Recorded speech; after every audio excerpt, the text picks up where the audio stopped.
Capítulo 8. El día antes de que comience clases.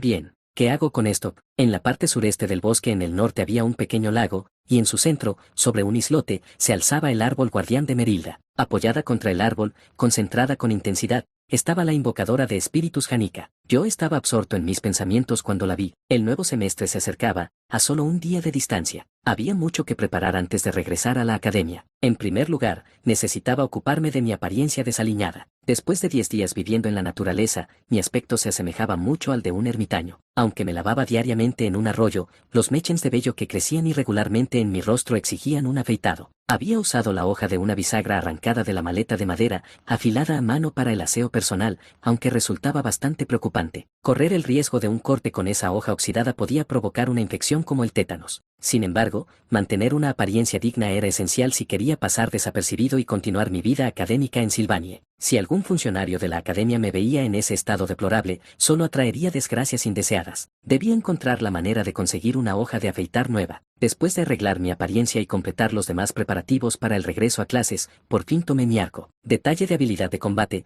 rango, novato en combate especialidad, arco nivel de dominio con arco, el B1 elegí mi especialidad en la sección de habilidades de combate sin dudarlo, el arco. El espadachín fracasado de Sylvanie ofrecía 4 disciplinas principales, combate, magia, supervivencia, alquimia. Los estudiantes debían combinar 2 de estas para determinar su profesión especializada. Combate y magia resultaría en espadachín mágico o guerrero mágico. Magia y alquimia podía llevar a convertirse en alquimista o espiritualista, entre otros. Si fuera un jugador libre de elegir mi profesión especializada, quizá tendría espacio para deliberar. Pero en mi caso, las 2 habilidades que debía combinar ya estaban decididas. Las habilidades de supervivencia eran esenciales para mantenerse con vida, y dado que poseía el cuerpo de un estudiante del departamento de magia, no podía evitar entrenar en artes mágicas. Así que especializarme en magia y supervivencia no era una elección, sino una necesidad. Aunque la sinergia entre ambas no fuera particularmente fuerte, se me abrían puertas a campos como la ingeniería mágica y el encantamiento. Como mencioné antes, ninguna arma complementa estas habilidades tan bien como el arco. Mis atributos físicos, resistencia,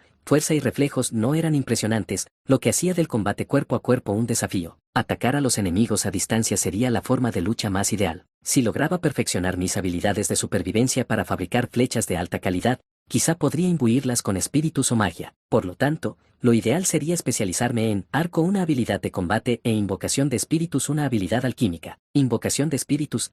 Sin embargo, la invocación de espíritus requería un talento innato, sensibilidad espiritual. Vincularse y comunicarse con los espíritus era una habilidad con límites claros en cuanto a entrenamiento. Por eso, históricamente, los grandes espiritualistas nacieron con la capacidad innata de resonar con ellos. Si no puedo hacerlo, no hay remedio, pero es una lástima. No había muchas habilidades de alquimia fáciles de dominar, quizás, en el mejor de los casos, la herbología. Aún así, como no podía forzar la sensibilidad espiritual que no poseía, tendría que buscar un método alternativo. De cualquier modo, debo probar el arco que fabriqué desvelándome toda la noche. Me sentí eufórico al lograr crear un arco con un nivel de dificultad de producción 2 niveles, pero su practicidad era otra cuestión. Mis flechas no eran más que ramas afiladas con hojas de bisagra. Usé todas las que tenía para hacer 4, sin estar seguro de su letalidad. Contra animales grandes como jabalíes, serían inútiles, pero quizás funcionarían contra criaturas pequeñas como ardillas o conejos. Colgué el arco en mi espalda y salí de casa. 2 horas después, tras cazar y recolectar los cadáveres de 2 ardillas, me encontré con Janica bajo el árbol guardián de Merilda. Una talentosa espiritualista del segundo año de la Academia Sylvanie, era la más joven en haber establecido un contrato con el espíritu ígneo superior, Tarkan. Más tarde, caería bajo el control del espíritu de oscuridad superior, Velosgar. Este se apoderaría del edificio del Consejo Estudiantil y convocaría la mano derecha de Glascan, el espíritu de oscuridad de rango supremo, convirtiéndose en el jefe final del acto 1 del espadachín fracasado de Sylvanie. Yo no tengo ambiciones, solo quiero graduarme. Esa es mi política. No es que carezca de romanticismo. A veces deseo ser el protagonista de este mundo, recorrer el camino de un héroe glorioso, disfrutando de la admiración de todos. Pero el camino del héroe suele estar lleno de espinas. Hay una razón por la que reciben elogios, avanzan por senderos peligrosos como si fueran campos de flores, sangrando en cada paso. El protagonista de este mundo, Taylor, aún no sé quién es ni dónde está, pero he desempeñado su papel incontables veces. La gran epopeya que abarca 5 actos y 43 capítulos. Las pruebas que el protagonista Taylor debe enfrentar superan con creces lo que un simple mortal podría soportar. La vida académica, aparentemente vibrante y romántica, termina en muerte y dolor sin fin, lidiando con enemigos formidables y abrumadores. Sobre todo, en el último semestre, la escala de los desafíos se intensifica sin cesar, amenazando y presionando a Taylor constantemente. La euforia y el triunfo al superarlo son indudablemente dulces, pero yo no quiero lidiar con todas esas pruebas. Incluso si alguien logra resistir esos arduos desafíos, las recompensas que esperan no son necesariamente grandiosas. El honor y la gloria son valiosos, pero no son gratuitos. Al contrario, los sacrificios requeridos en el proceso son abrumadoramente numerosos. Sabiendo lo que me espera, solo un tonto caminaría voluntariamente por ese sendero. Así que esta es mi conclusión: pase lo que pase, ajústate a la historia oficial. Es seguir el escenario del espadachín fracasado de Sylvanie que conozco. Entonces Taylor resolverá todas las crisis tras enfrentar diversas pruebas y tribulaciones. Me limitaré a quedarme al margen, aplaudiendo desde la distancia mientras aseguro mis beneficios y obtengo mi diploma. Después de todo,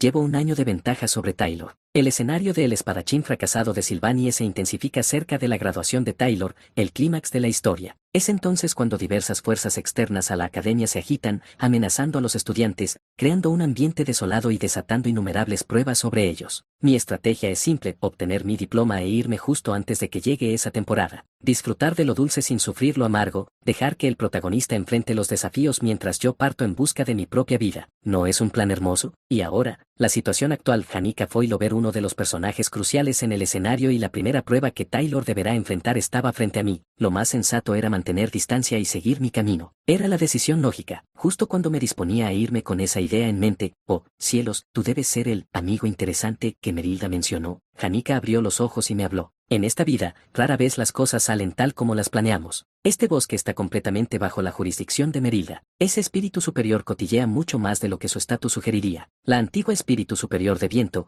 que había protegido este bosque incluso antes de que se fundara la Academia Sylvanie, era mencionada con casualidad por la joven, como si fueran amigas. Su cabello, de un delicado tono rosa pálido, estaba cuidadosamente cepillado, y aunque las trenzas a cada lado daban una impresión cálida, su expresión parecía algo fría, envuelta en un chal esponjoso. Vestía el uniforme estándar de la Academia Sylvanie, un abrigo rojo sobre una falda azul cielo. Rodeada de árboles, varios tomos de magia inconclusos estaban esparcidos a su alrededor, evidencia de que había estado leyendo en soledad. Las vacaciones están por terminar y acabas de regresar al dormitorio, pero parece que tienes muchas cosas en la mente. Los espíritus superiores son venerados, pero imagino que debe ser solitario no tener con quién hablar. No me imagino cómo soportaste el aburrimiento durante las vacaciones. Solté una risita e hice conversación trivial, pero por dentro, estaba inquieto. Mi intención era involucrarme lo menos posible. Mientras el asunto con la princesa Fenia estaba directamente relacionado con mis circunstancias y justificaba cierta intervención, esta situación era completamente distinta. Sentirse solitario sin alguien con quien hablar es algo que nos pasa a todos, ¿no? Su sonrisa inocente parecía cálida y amable. Era impactante para los jugadores descubrir esto en las primeras etapas del juego. Ella, la confiable y amable estudiante de segundo año que todos admiraban, pronto sellaría el edificio del consejo estudiantil y lo ocuparía, marcándolo por completo con el sello maldito de Glascan. Era el primer impacto real para los jugadores que apenas comenzaban a adaptarse a las reglas de este mundo. Este episodio marcaba el verdadero punto de partida para la inmersión profunda en la historia. Incluso yo solté una maldición la primera vez que lo presencié. Entonces, ¿por qué estaba hablando conmigo? Ella misma proporcionó la razón. Vives en este bosque, desde que te expulsaron. La dueña del bosque te lo contó. Merilda es un poco entrometida. Ama este lugar. Su sonrisa brillaba con la luminosidad de las flores que la rodeaban, como si las preocupaciones del mundo no fueran con ella. Desde mi perspectiva, el contraste con la imagen futura de ella ocupando el edificio del consejo estudiantil resultaba profundamente inquietante. Para alguien que tanto aprecia este bosque, ¿no notaste que hay un intruso viviendo aquí? Me sentí absurdamente consciente de los cadáveres de ardillas colgando a mi espalda, y también de los varios árboles que había talado. No te preocupes. Es natural que las criaturas del bosque se alimenten unas de otras. A Merilda no le molestarían esas trivialidades. Vaya, ese lobo gigante y feroz parece tener un corazón blando. Inesperado, ¿verdad? Jajaja. Merilda, la guardiana de este bosque, tomaba la forma de un colosal espíritu del viento con apariencia de lobo. Aunque rara vez se mostraba ante los humanos, era conocida por su sorprendente tolerancia. No era extraño que hubiera permitido mis actividades de campamento, caza y recolección sin intervenir. Tu apariencia ha cambiado bastante.